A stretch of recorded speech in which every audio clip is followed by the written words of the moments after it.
A Korean woman watched how I behaved in her apartment and assumed I was Japanese. That's not an insult. That's a hierarchy. And it follows you across every Asian city, whether you know it or not. And then there was a grand French restaurant in Paris. I was with an Asian companion. Our waiter was Asian, which I noticed immediately. No bonjour, no eye contact.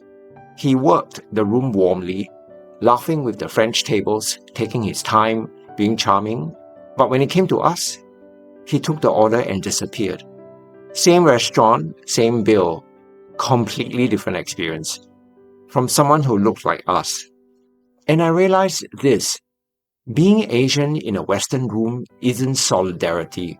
For some people, it's a threat, like you're evidence of something they've worked hard to get away from. Bangkok. Completely different energy. Warmer city on the whole. But there's still a tier system if you pay attention. My experiences in Bangkok, Thailand were mostly unremarkable until I said I'm from Singapore. Immediately warmer, more engaged.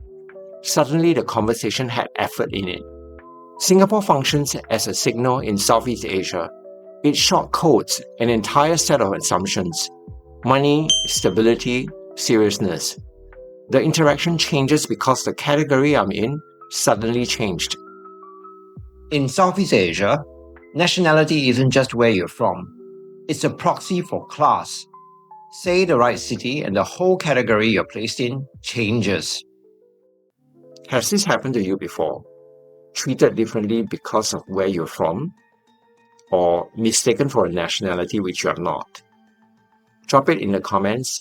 I want to know if it's just me. Tokyo. They can tell I'm not Japanese. And honestly, I think most of them assume I'm Chinese. Tourism officers, stores. Several times the locals asked me if I needed Mandarin language assistance. But here's the thing. I follow their unspoken rules without thinking. Don't cross your legs on the train.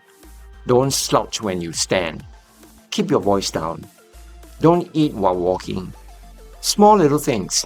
And I think that genuinely surprised them, because I clearly wasn't Japanese, but I wasn't behaving either like the tourists they expected.